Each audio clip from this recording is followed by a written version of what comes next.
देव उठावनी एकादशी के लिए सबसे पहले ब्रह्म मुहूर्त में स्नान करके व्रत का संकल्प लेना चाहिए। घर में भगवान विष्णु और तुलसी माता का चित्र अथवा मूर्ति रखें। तुलसी और शालिग्राम का विधिवत पूजन करें। हल्दी, चूड़ी, वस्त्र आदि से तुलसी को सजाएं। भगवान विष्णु को पीले वस्त्र, माला, चंदन आदि अर्पित करें। विवाह की तरह तुलसी और शालिग्राम का विवाह मंडप सजाएं। विवाह मंत्रों या तुलसी विवाह मंत्र का उच्चारण करें। भजन कीर्तन और दीपदान करें। रात्रि जागरण करना पुण्यकारी होता है। द्वादशी को ब्राह्मण को भोजन करा के व्रत का पारण करें। इस व्रत के नियमों के अनुसार इस दिन अन्न का सेवन ना करें। निर्जल या फलाहार उपवास करें।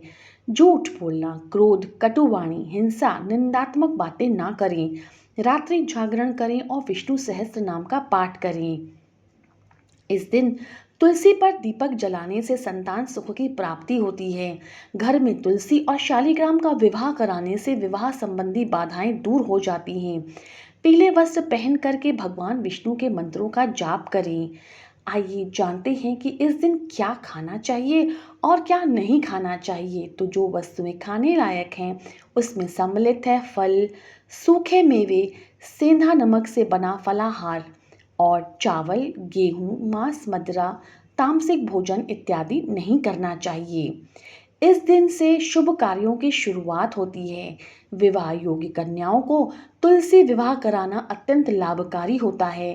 दीपदान, तुलसी पूजन और दान करना अत्यंत पुण्यदायी होता है। देव उठनी एकादशी का व्रत करने से व्यक्ति को विष्णु जी का आशीर्वाद प्राप्त होता है। यह व्रत मोक्ष, पुण्य और सभी कष्टों से मुक्ति दिलाने वाला है। तुलसी विवाह कराकर भक्त भगवान विष्णु के परम प्रेम को प्राप्त करते हैं।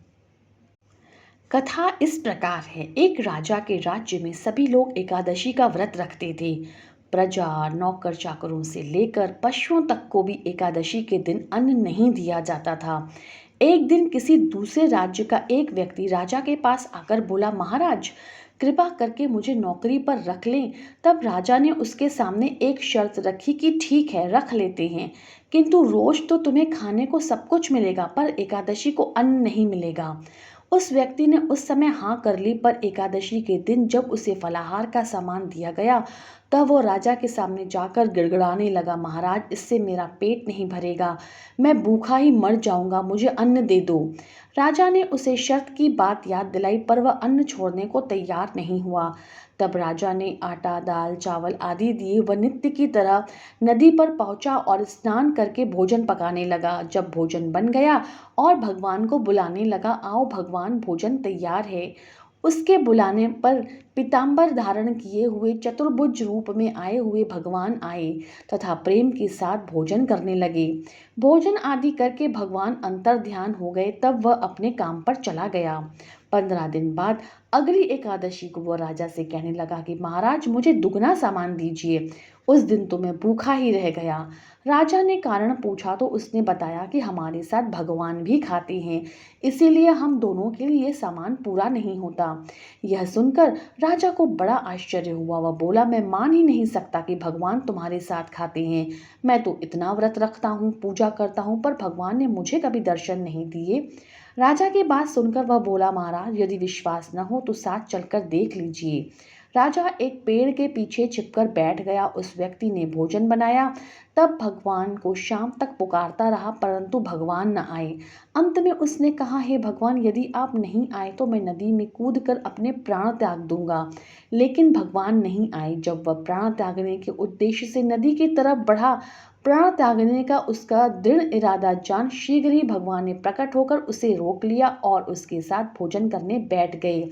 और भोजन समाप्त करने के पश्चात वे अपने विमान में बैठकर अपने धाम को चले गए। अतः हे राजन, कोई भी व्रत और अनुष्ठान तब तक सफल नहीं हो पाते जब तक अपनी पूर्ण श्रद्धा और शुद्ध भावना से उसे ना किया जाए। इस एकादशी का पाठ करने से और सुनने से मनुष्य की बुद्धि अपने भगवान में ही समाई रहती है और अंत समय में उसे परम धाम की प्राप्ति करवाती है।